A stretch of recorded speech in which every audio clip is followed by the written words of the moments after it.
कपिल मिश्रा के पास तो प्रधानमंत्री नरेंद्र मोदी जी, अमित शाह जी की सीडी थी जो चलाई गई थी उस समय सदन के भीतर, क्योंकि बाहर चलाने की इजाजत नहीं थी और मीडिया दिखाता नहीं। लड़की को ले जाते हैं सरकारी गाड़ी में, मुख्यमंत्री के घर ले जाते हैं, उनके साथ वाले कमरे में रखते हैं। और क्यों रखते हैं, क्या होता है क्या नहीं, हुई सब सीडी जो दी गई थी इस विधानसभा में स्पीकर को आधिकारिक रूप से, वो सीडी आज भी उम्मीद है इनके पास होगी। प्रोफेसर मधु पूर्णिमा किश्वर मोदी नामक किताब इन्होंने लिखी है प्रधानमंत्री नरेंद्र मोदी जी आप पर। आज वही कुछ घंटों पहले एक खुलासा करती हैं कि उनके पास भी वो सीडी थी, उन्होंने भी उस सीडी को देखा जो गुजरात में आपके मुख्यमंत्री बनते हुए एक महिला के साथ कांड हुआ है। ये हम आरोप नहीं लगा रहे, ये भाजपा नेता डॉक्टर सुब्रमण्यम स्वामी वो भी इतने गंभीर आरोप लगा रहे हैं कि प्रधानमंत्री जी की कैबिनेट में कुछ महिलाएं थी जो प्रधानमंत्री, शर्म आती है जिस शब्दों का इस्तेमाल हो रहा है प्रधानमंत्री मोदी जी, पूरी भाजपा उस पर चुप है। ये कपिल मिश्रा हैं,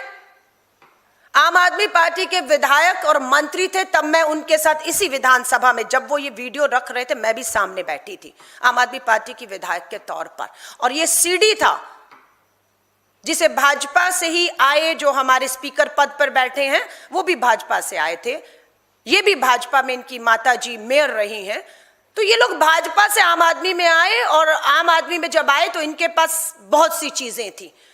कपिल मिश्रा के पास तो प्रधानमंत्री नरेंद्र मोदी जी, अमित शाह जी की सीडी थी जो चलाई गई थी उस समय सदन के भीतर, क्योंकि बाहर चलाने की इजाजत नहीं थी और मीडिया दिखाता नहीं, इसलिए लाइव विधानसभा सत्र में गुजरात की उस सीडी को चलाया गया है। और ये एप्स्टीन फाइल्स यहां पर ऐसी बहुत हैं जिसे दबा दिया गया है। ये कहते हैं ये सीडी सुप्रीम कोर्ट को 2015 में एक महिला जिसका जिक्र मैं करूंगी सौंपी गई थी, लेकिन 15 से 25, 26, 10 साल से उस सीडी को देखा, उसकी जांच करने का काम किसने दबा कर रखा है। सुनिएगा आज भाजपा के दिल्ली के मंत्री कपिल मिश्रा जी को विधानसभा में बोलते हुए क्या कहते हैं। उस महिला का फोन बंद करा के सरकारी गाड़ी में बैठा के पीछे वाले दरवाजे से नरेंद्र मोदी के घर लेके जाया जाता है और उसके बाद she was taken to the first floor and given a room across the chief minister's bedroom। उसको फर्स्ट फ्लोर में ले जाते हैं और मोदी जी के बेडरूम के बगल वाले कमरे में कहते हैं तुम्हें यहीं रहना होगा। लड़की को ले जाते हैं सरकारी गाड़ी में, मुख्यमंत्री के घर ले जाते हैं, उनके साथ वाले कमरे में रखते हैं।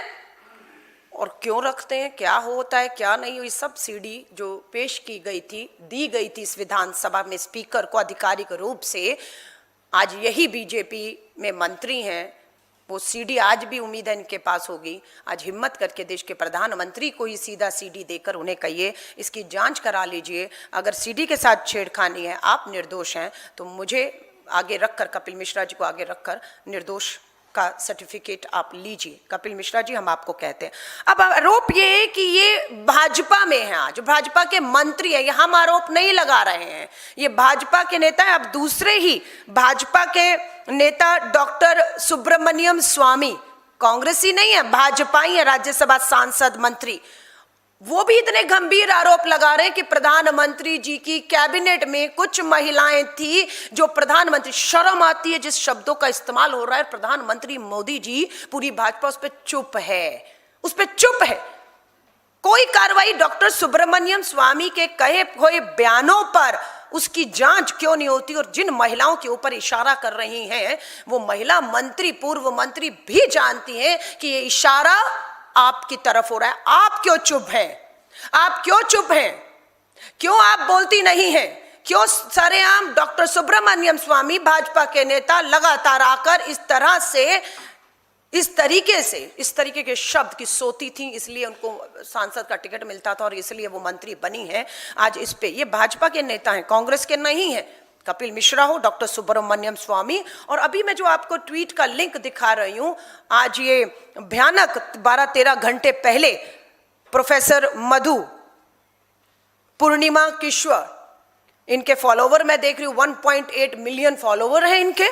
मोदी नामक किताब इन्होंने लिखी है प्रधानमंत्री नरेंद्र मोदी जी आप पर, इन्हीं प्रोफेसर मधु पूर्णिमा ने किताब लिखी है। आज वही कुछ घंटों पहले एक खुलासा करती हैं कि उनके पास भी वो सीडी थी, उन्होंने भी उस सीडी को देखा जो गुजरात में आपके मुख्यमंत्री बनते हुए एक महिला के साथ कांड हुआ है, और वो खुद लिखती हैं अपने ट्विटर हैंडल में कि वो सीडी सुप्रीम कोर्ट पे जांच के लिए, जिसे आपकी सरकार और आपने दबाया हुआ है। ये सारी चीजें खुलकर आ रही हैं। तो चीटे जो हैं, और मैंने देखा है डॉक्टर सुब्रमण्यम के बयान को, क्योंकि भाजपा के लोग फॉलो करते हैं। आप देखेंगे मधु किश्वर को देखें, कपिल मिश्रा को देखें, डॉक्टर सुब्रमण्यम स्वामी, ये भाजपा के ही नेता रहे, भाजपा की विचारधारा, और पिछले 10 सालों से नरेंद्र मोदी जी का समर्थन करते रहे, उनके इतने करीब पहुंच गए कि उनकी एक एक खबर सबूत इन सबके पास है, और पूरे आत्मविश्वास के साथ मीडिया, सोशल मीडिया में आकर ये तीनों लोग, कपिल मिश्रा अब नहीं कह रहे, लेकिन बाकी 3-2 लोग तो अभी भी रख रहे हैं। और मिलियन व्यू मैंने देखा है जो सुब्रमण्यम जी का है, 3.7 मिलियन व्यू कुछ घंटों में आते हैं, और भाजपा के लोग इसे देख रहे हैं। अंदरूनी तौर पर तो मुझे पूरी उम्मीद है कुछ लोगों का अंतर आत्मा अभी भी जिंदा होगी, जो इसे देख रहे हैं, इसे शेयर कर रहे हैं, और अंदरूनी सवाल खड़ा कर रहे हैं कि देश के प्रधानमंत्री, देश के गृह मंत्री, भाजपा के विधायक, भाजपा के सांसद, उनके बेटे पूरी तरह से भाजपा की डबल इंजन की सरकारों में इस देश की बेटियों को, नाबालिग बेटियों को नोचने का काम कर रहे हैं। और पिछले 10 सालों में किसी को भी, किसी भी भाजपा के नेता जिनके नाम और पोस्टर में मोदी का असली परिवार मैं दिखा रही हूँ, BHU में भी देखिए बेटी के साथ गलत हुआ, स्मृति ईरानी अब तो नहीं रही, दुनिया में तो है, मैं माफी चाहूंगी, राज्यसभा में नहीं रही, मंत्रिमंडल में नहीं रही है, पर प्रधानमंत्री नरेंद्र मोदी जी तो वहीं पर हैं, और वही तस्वीर है। BHU की बेटियां भी आज भी न्याय मांग रही हैं।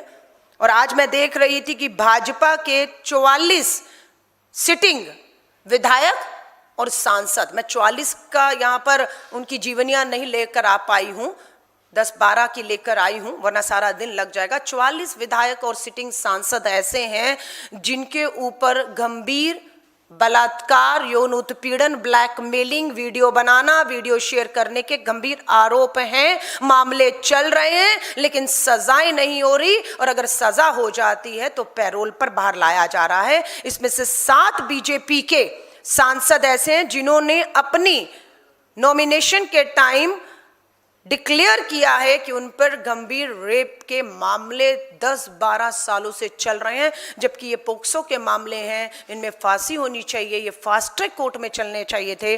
पर पूरी की पूरी सरकार, प्रधानमंत्री जवाब दो सवाल आज उठ रहा है। लेकिन दुख और चिंता की बात यह है कि देश के प्रधानमंत्री जवाब देने की बजाय संसद से भाग रहे हैं, जवाबदेही से भाग रहे हैं, और देश के हालात हर हिसाब से अगर हम देखें बर्बादी की ओर ये देश जा रहा है। और इसे मूक दर्शक बनकर कम से कम भारतीय राष्ट्रीय कांग्रेस किसी भी कीमत पर, किसी भी दबाव में आकर हम लोग अपनी अपनी आवाज़ को, जो इन आधी आबादी की महिलाओं की आवाज़ है, नाबालिग बच्चियों की न्याय दिलाने की आवाज़ है, इसे हम किसी भी कीमत पर दबने नहीं देंगे।